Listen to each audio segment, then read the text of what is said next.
اعوذ باللہ من الشیطان الرجیم بسم اللہ الرحمن الرحیم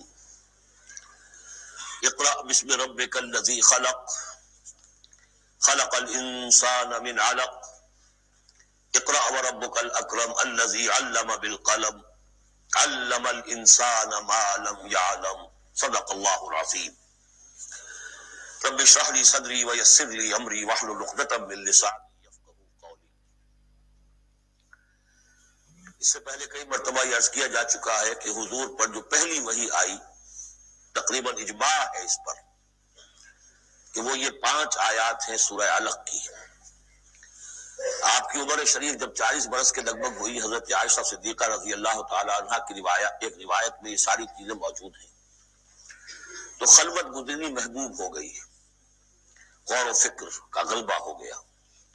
پھر آپ غار حرا میں جا کر کئی راتیں کئی دن قیام فرما ہوتے تھے، اور شارحین حدیث کا اس پر اجماع ہے کہ وہاں آپ کیا کرتے تھے؟ کانا صفت و تعبدہ فی غار حرا تفکر والاعتبار، غور و فکر، سوچ بچار۔ اسی میں پھر ایک دن فرشتہ آیا ہے۔ فرشتے کا آنا، اور فرشتہ کیا لے کر آیا جس پر کہ اس نے یہ کہا اقرا، پڑھو، وہ ذرا بات ہے کہ جو ذرا پیچیدہ ہے سمجھنے کی ہے، وہ عرض کروں گا آپ سے۔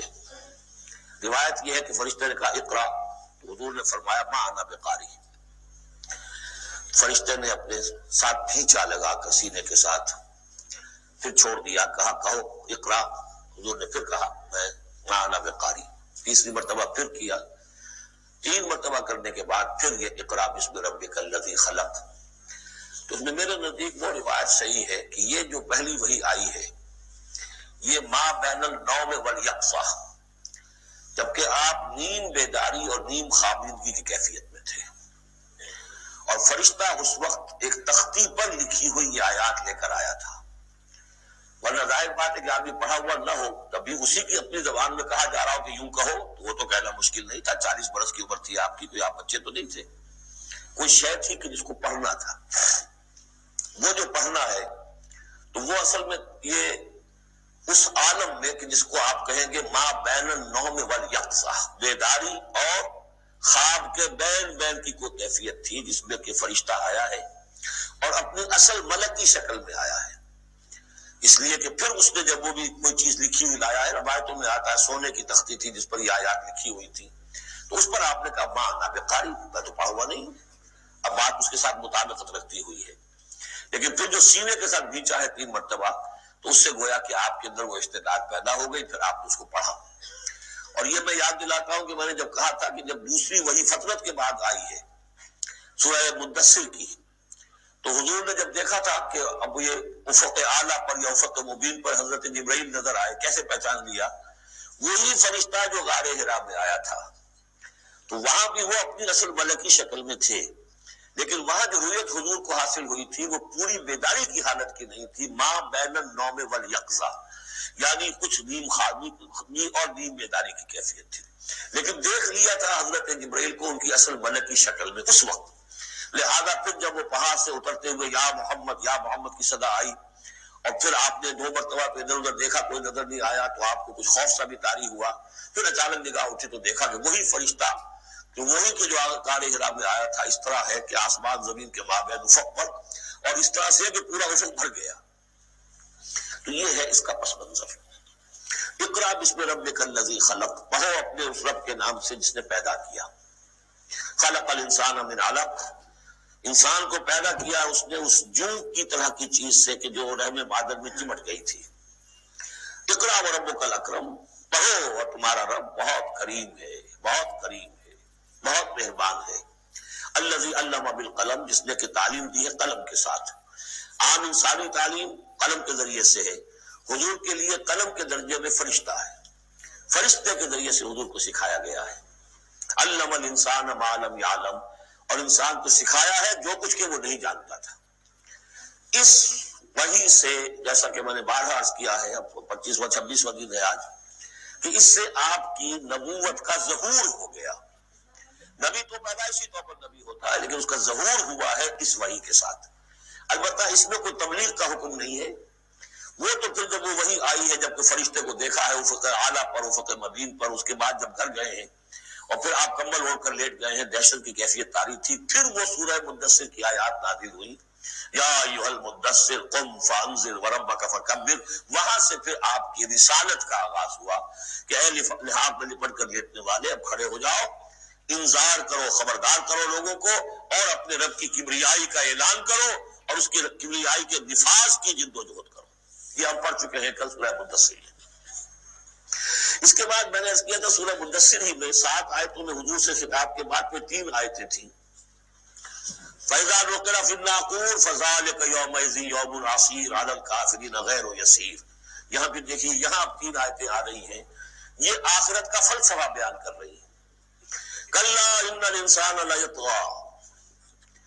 کوئی نہیں، انسان طغیانی پر، سرکشی پر، زیادتی پر، ظلم پر، تعدی پر آمادہ ہو ہی جاتا ہے. کیوں ہو جاتا ہے؟ وہی حساس اور ذہین آدمی جو بیٹھا غور کر رہا ہے کہ یہ کیا ہو رہا ہے معاشرے میں، کیوں ظلم ہو رہا ہے، کیوں تعدی ہو رہی ہے، کیوں غلط روی لوگوں نے اختیار کی ہے. ہو جاتا ہے انسان. کیوں ہو جاتا ہے؟ الراہ استغنا، وہ اپنے آپ کو دیکھتا ہے کہ اس پر پکڑ کوئی نہیں. انگارہ زبان پر رکھوں گا تو جل جائے گی، جھوٹ بولوں گا کچھ بھی نہیں ہوگا، اگر میں کہیں زہر کھاؤں گا مر جاؤں گا، حرام کا مال کھاؤں گا کچھ نہیں ہوگا. کہ یہ دنیا جو ہے یہ فزیکل لاز پر چل رہی ہے، یہاں مورل لاز جو ہے آپریٹو نہیں ہے. اخلاقی قوانین ہے تو صحیح موجود، انسان کے نفس میں ہے، یہ اچھائی ہے برائی، لیکن دنیا جو چل رہی ہے اس میں ان اخلاقی قوانین کا کوئی دخل نہیں ہے. وہ صرف فزیکل لاز پر چل رہی ہے. آگ جلا دے گی اور جھوٹ سے کچھ بھی نہیں ہوگا، چھالا بھی نہیں ہوگا. اور آپ نے اگر کہیں پر سنکھیا کھا لیا تو مر جائیں گے، اور آپ حرام خوری جتنی جائے کرتے جائیں کچھ نہیں ہوگا. یہ جو ہے کہ moral law is not operative, جبکہ فزیکل لا آپریٹو ہے. اس وجہ سے انسان جو ہے سرکشی پر، تعدی پر آمادہ ہو جاتا ہے. اب اس کا علاج کیا ہے؟ ان الی ربک الرجعی.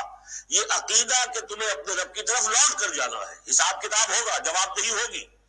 یہ یقین اگر دل میں بیٹھ جائے تو سیلف سینسر ہو جائے گا اس کے اپنے اندر. کوئی کام ایسا نہ کروں جس کی جواب دہی نہ کر سکوں. جانا ہے. گویا کہ حل جو ہے اس پورے معاملے کا، کسی معاشرے میں اخلاقی زوال آ چکا ہو تو صرف ایک ہے، اور وہ ہے آخرت کا یقین اگر ہوگا کہ ہر چیز کی جواب دہی ہوگی، حساب کتاب ہوگا. جس نے کوئی ذرے کے ہم بدل نیکی کمائی ہوگی اس کو موجود پائے گا، اور ذرے کے ہم بدل بدی کمائی ہوگی فمن یعمل مثقال ذرۃ خیرا یرہ ومن یعمل مثقال ذرۃ شرا یرہ. جب تک یہ نہیں ہوگا، واقعہ یہ ہے کہ انسان جو ہے ظلم، تعدی، جہاں کہیں بھی ہاتھ پڑ سکتا ہے کوئی نہ کوئی غلط حرکت کرے گا. اب اس کے بعد تیسرا حصہ وہاں تھا ولید بن مغیرہ سے متعلق، اور یہاں تیسرا حصہ جو ہے وہ متعلق ہے ابو جہل کے. ارایت الذی ینہا، کیا تم نے دیکھا اس شخص کو کہ جو روکتا ہے، عبداً اذا صلی، ہمارے ایک بندے کو جبکہ وہ نماز پڑھتا ہے. یہ کچھ ظلم و زیادتی ہوئی ہے 2 مختلف مراحل پر. 2 واقعات تو ہمیں ایسے ملتے ہیں کہ حضور کو نماز سے روکا گیا اور آپ کو ایذا پہنچائی گئی اور کوئی غیر معمولی واقعہ نہیں ہوا. ایک مرتبہ حضور صلی اللہ علیہ وسلم سجدے میں تھے تو بیٹھے ہوئے تھے دور پہ کچھ وہ جو ابو جہل اور اس کے ساتھی. انہوں نے کہا کہ کوئی ہے ذرا جو فلاں جگہ پر اونٹ ذبح ہوا، اس کی اوجڑی پڑی ہوئی ہے، وہ اوجڑی لا کے محمد کی گردن پہ رکھ دو جب سجدے پہ جائے. تو حضور سجدے میں گئے تو وہ اوجڑی لا کے، اونٹ کی اوجڑی بری ہوئی وہ لا کے رکھ دی. تو آپ سب نہیں اٹھا پا رہے تھے. حضرت فاطمہ کو معلوم ہوا، وہ آئی ہے دوڑتی ہوئی، پھر انہوں نے وہاں سے اس کو ہٹایا ہے. اور تو اس وقت ایک زیادتی یہ کی گئی، اس وقت کوئی غیر معمولی واقعہ نہیں ہوا، یعنی کہیں اللہ تعالیٰ نے پکڑا نہیں اسے. ایک موقع پر یہ ہے کہ حضور نماز پڑھ رہے تھے تو وہ آیا، اس نے آپ کی گردن کے اندر چادر ڈال کر اس کا ایک پھندا سا بنا کے کھینچا کہ آپ کی آنکھیں اگل پڑی. لیکن تیسرا واقعہ آتا ہے کہ ایک موقع پر حضور صلی اللہ علیہ وسلم نماز پڑھ رہے تھے تو اس نے ڈانٹا اور کہا کہ محمد میں نے تمہیں منع کیا مت نماز یہاں پڑھا کیا کرو. اور وہ پھر آگے بڑھا کوئی اقدام کرنے کے لیے، پھر پیچھے ہٹ گیا. لوگوں نے کہا کیا ہوا؟ تو کہا کہ مجھے اپنے اور محمد کے درمیان ایک کھائی نظر آئی جس میں کوئی پروں والی مخلوق تھی، اور وہ میری ٹکا بوٹی کرنے کو تیار تھی. اس سے خوف کھا کر وہ پیچھے ہٹ گیا. تو مجھے جہاں تک محسوس ہوتا ہے وہ یہ ہے کہ جب تک تو حضور کو ابو طالب کی پروٹیکشن حاصل تھی، اس وقت تک کا معاملہ تو پہلے 2 واقعات ہیں. لیکن پھر جب آپ آئے ہیں اور طائف سے واپس آئے ہیں اور اللہ تعالیٰ کی طرف سے خصوصی پروٹیکشن آپ کو ملی ہے، اس کے بعد کا واقعہ وہ ہے کہ جس کا کہ یہاں تذکرہ ہو رہا ہے.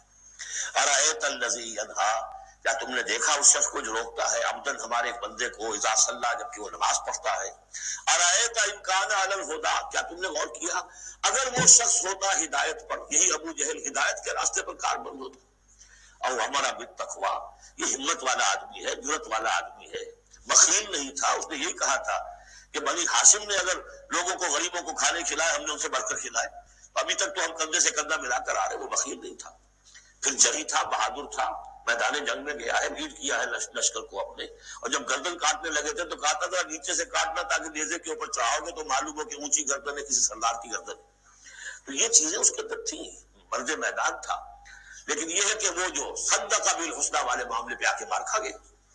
لیکن یہ کہ اگر یہی شخص ایمان لے آیا ہوتا، ہدایت پر ہوتا، تقویٰ کی تعلیم دیتا، تو آپ سمجھیے پھر کیا ہوتا، گویا کہ ایک اور عمر فاروق مل گیا ہوتا اس امت کو۔ بالکل ان کی شخصیتوں کے اندر بڑا پیرلل انداز ہے۔ حضرت عمر بھی لڑنے بڑنے والے آدمی، کشتیاں کرنے والے آدمی، ادھر سے جا رہے ہیں اس کو دھکا دے رہے ہیں، اس مزاج کے آدمی تھے، لیکن یہ کہ بہرحال ان میں وہ شیء موجود تھی کہ بخل نہیں اور بزدلی نہیں۔ ان دو چیزوں کے بعد جو ہے تو یہ کہ تصدیق بالحسنی کے لیے اللہ تعالیٰ نے ایک راستہ کھول دیا ان کے لیے، تو ان کے وہ عمر فاروق بن گئے۔ اس لیے تو دعا کی تھی محمد رسول اللہ نے، ارأیت ان کذب وتولی، کیا تم نے سوچا کہ اس نے جو جھٹلایا ہے، منہ موڑ لیا ہے، الم یعلم بان اللہ یری، کیا یہ جانتا نہیں کہ اللہ دیکھ رہا ہے، کلا لئن لم ینتہ، ہرگز نہیں اگر یہ باز نہ آیا، لنسفعا بالناصیہ، ہم گھسیٹیں گے اس کی چوٹی کے بال پکڑ کر، ناصیۃ کاذبۃ خاطیہ، یہ پیشانی کہ جو خطا کار ہے، جھوٹی ہے، فلیدع نادیہ، تو بلا لے وہ اپنی پارٹی کے لوگوں کو، بلا لے اپنی مجلس کے لوگوں کو، ہم نشینوں کو، سندعو الزبانیہ، ہم بلا لیں گے جہنم کے فرشتوں کو، کلا لا تطعہ واسجد واقترب، اے نبی آپ اس کی بات نہ مانیے، آپ سجدہ کیجئے اور اللہ سے قریب ہو جائیے۔